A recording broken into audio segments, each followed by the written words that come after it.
السلام علیکم ورحمۃ اللہ وبرکاتہ۔ الحمد للہ رب العالمین، واشہد ان لا الہ الا اللہ وحدہ لا شریک لہ، واشہد ان محمدا عبدہ ورسولہ صلی اللہ تعالی علیہ وآلہ وسلم۔ اعوذ باللہ من الشیطان الرجیم، بسم اللہ الرحمن الرحیم۔ قل اللہم مالک الملک تؤتی الملک من تشاء وتنزع الملک ممن تشاء وتعز من تشاء وتذل من تشاء بیدک الخیر انک علی کل شیء قدیر۔ معزز اور معقر مشاہدین و مشاہدات، سلسلہ تفسیر قرآن شعبہ دعوت و تبلیغ جماعت المسلمین محصلہ کے اس بابرکت پروگرام میں آپ تمام کا پرتپاک خیر مقدم ہے۔ اس مبارک درس کے لیے آپ کے سامنے سورہ آل عمران کی آیت نمبر 26 پیش کی گئی ہے۔ اس آیت مبارکہ میں اللہ رب العزت نے ارشاد فرمایا ہے، کہہ دیجئے اے اللہ، تو ملک کا مالک ہے، جس کو چاہتا ہے ملک عطا کرتا ہے، اور جس سے چاہتا ہے ملک کو چھین لیتا ہے، اور تو جس کو چاہتا ہے عزت دیتا ہے، اور تو جس کو چاہتا ہے ذلت دیتا ہے۔ ہر قسم کی بھلائی تیرے ہاتھ میں ہے، بے شک تو ہر چیز پر قدرت رکھنے والا ہے۔ اللہ رب العزت نے اس آیت کریمہ میں اپنی عظمت، قدرت، پاور اور اختیار اور طاقت کو بیان فرمایا ہے۔ لہذا اس آیت کریمہ میں ہمیں اور آپ کو ایک نظریہ بھی دیا گیا ہے، اور ایک عقیدہ بھی دیا گیا ہے، اور ایک عمل سے متعلق اہم توجیہ دی گئی ہے۔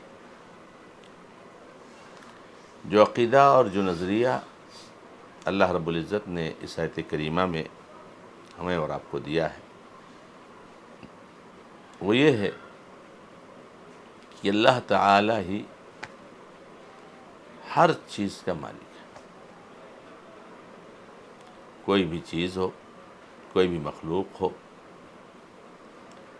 دنیا میں کوئی بھی نظام ہو، کوئی بھی تصرف ہو، سب کا مالک اور سب کی ملکیت اللہ کے ہاتھ میں۔ اللہ رب العزت ہی ہر چیز کا خالق ہے، جیسا کہ ہم پچھلی آیتوں میں سن چکے ہیں، اور اللہ رب العزت ہی ہر چیز کا مالک ہے۔ لہذا ہمیں یہ عقیدہ اپنے دل میں بٹھا لینا چاہیے، ہر چیز کا مالک صرف اور صرف اللہ رب العزت ہے، آج بھی اور کل آخرت میں بھی، شروع سے لے کر آج تک، آج سے لے کے ہمیشہ تک، ہر چیز کا مالک، ہر چیز کا اختیار، ہر چیز کا پاور اللہ کا ہے۔ دنیا کا کوئی سے بڑا انسان، چاہے وہ نبی اور رسول ہو، ولی ہو، پیر ہو، فقیر ہو، کوئی بادشاہ ہو، حاکم ہو، صدر ہو، کسی کے پاس کوئی اختیار نہیں۔ سب اختیارات اللہ رب العزت کے پاس ہیں۔ وہ اتنا بھی اختیار نہیں رکھتے کہ وہ اپنے لیے کوئی مفاد کی بات کو حاصل کر سکے، رب العزت نہ دے تو بھی حاصل نہیں۔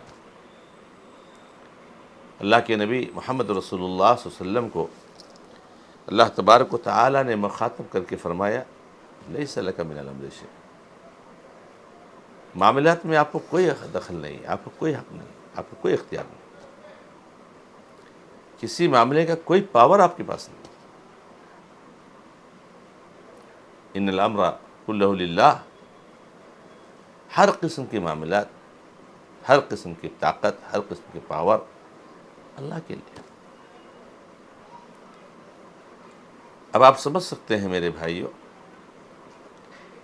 کہ جب اللہ کے نبی محمد رسول اللہ صلی اللہ علیہ وسلم کو اللہ تعالیٰ بڑی صراحت اور وضاحت کے ساتھ یہ فرما رہے ہیں کہ آپ کو معاملات کا کوئی اختیار نہیں ہے، کوئی چیز آپ کے پاور میں نہیں ہے، تو پھر اور کوئی کس طرح سے کوئی پاور اور اختیار رکھتا ہوگا۔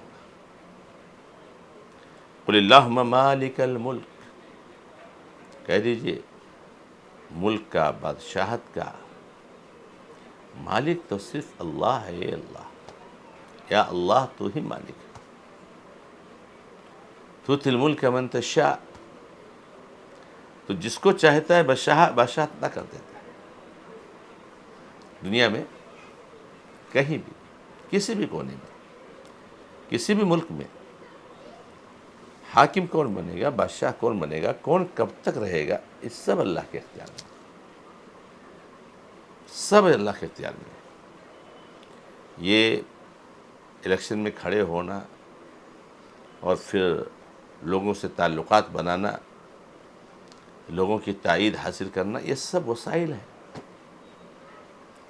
وسائل ہونے کے بعد بھی اللہ رب العزت نے اگر نہیں چاہا تو وہ چیز آپ کو نہیں حاصل ہوگی۔ اور شاید آپ کو یاد ہوگا کہ ماضی قریب میں کسی ایک بہت طاقتور ملک کے ایک الیکشن لڑنے والے نے، سیاست میں حصہ لینے والے نے حکومت حاصل کرنا چاہا تو لوگوں سے کافی تعلقات بنائے، لوگوں کو اپنے فیور میں کیا، اور کفر اور الحاد کا یہ عالم تھا کہ اللہ رب العزت کو چیلنج کرتے ہوئے نظر آ رہے تھے۔ اب تو مجھے کوئی حکومت تک جانے سے روک نہیں سکتا، پاور حاصل ہونے سے مجھے کوئی روک نہیں سکتا، یہاں تک کہ اللہ بھی نہیں روک سکتا۔ میرے بھائیوں، دنیا نے دیکھا ہے، اور بہت قریب کی بات ہے، میں بہت تفصیل میں نہیں جانا چاہتا ہوں، لیکن اشارہ کر رہا ہوں کہ اس ملک میں الیکشن ہوا اور اس ملحد اور دہریہ نے جو یہ دعویٰ کیا تھا اور جب بڑی بول بولی تھی، وہ الیکشن میں بہت اچھے ووٹوں سے جیت گیا، لاکھوں ووٹ، اپنے سارے مقابل میں سب کو شکست دی۔ لیکن ہوا ایسا کہ حکومت کی گدی پہ بیٹھنے سے پہلے کسی ایسی مہلک مرض کا شکار ہو گیا کہ کچھ دنوں میں ہاسپٹل میں علاج کے بعد اس دنیا سے رخصت ہو گیا۔ وسائل ہونے کے باوجود اللہ نے نہیں دیا۔ قل اللہم مالک الملک، اے اللہ تو ملک کا مالک ہے،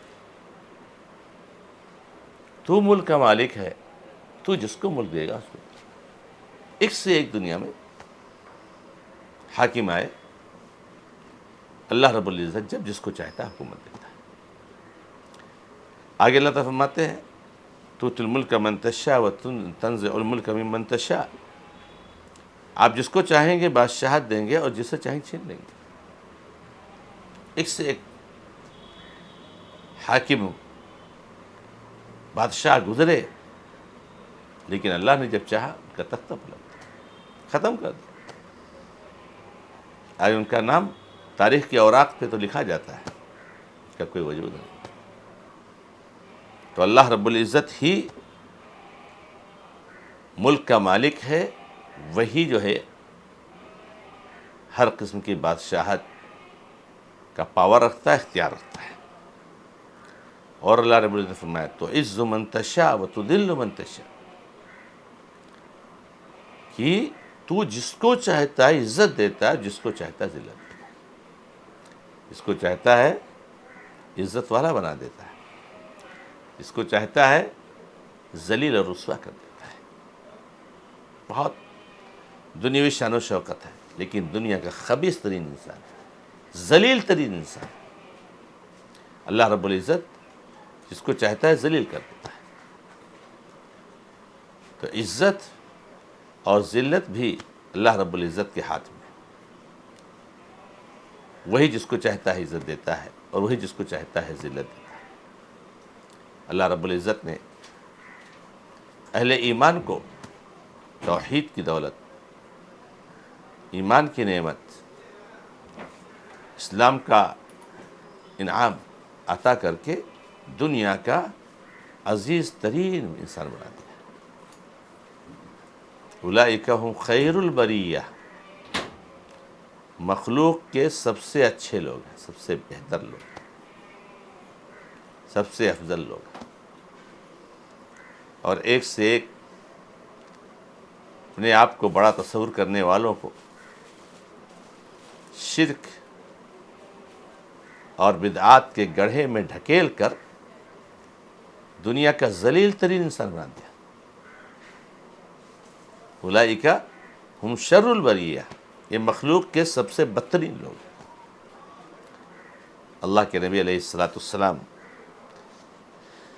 نے ایک موقع پر جب صحابہ کرام نے تذکرہ کیا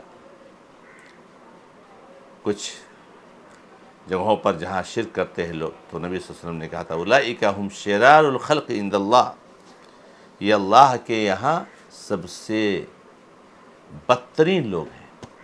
تو میرے بھائیوں، میری بہنوں، بادشاہت کا مالک اللہ ہے، حکومت کا مالک اللہ ہے، پاور کا مالک اللہ ہے، اور وہ جس کو چاہتا ہے بادشاہت دیتا ہے، جسے چاہتا ہے چھین لیتا ہے۔ اور عزت اور ذلت کا بھی مالک اللہ ہے۔ وَلِلَّهِ الْعِزَّةُ وَلِرَسُولِهِ وَلِلْمُؤْمِنِينَ وَلَكِنَّ الْمُنَافِقِينَ لَا يَفْقَهُونَ لا يعلمون۔ عزت تو اللہ کے لیے، رسول کے لیے، مومنوں کے لیے ہے، لیکن منافقوں کو کہاں پتہ ہے۔ تو اللہ رب العزت نے اس آیت کریمہ میں یہ عقیدہ ہمیں اور آپ کو دیا کہ ہمیں یہ دل میں بٹھا کے رکھنا ہے کہ عزت کا، ذلت کا، ملک کا، بادشاہت کا، حکومت کا مالک اللہ ہے۔ اللہ رب العزت سے دعا ہے کہ رب العالمین ہمیں اور آپ کو اس عقیدے کو مضبوطی کے ساتھ اپنے دل میں بٹھانے کی توفیق عطا فرمائے۔ هذا ما عندي والله تعالى عالم، والحمد لله رب العالمين، وصلی اللہ علی محمد وسلم تسلیما کثیرا، والسلام علیکم ورحمۃ اللہ وبرکاتہ۔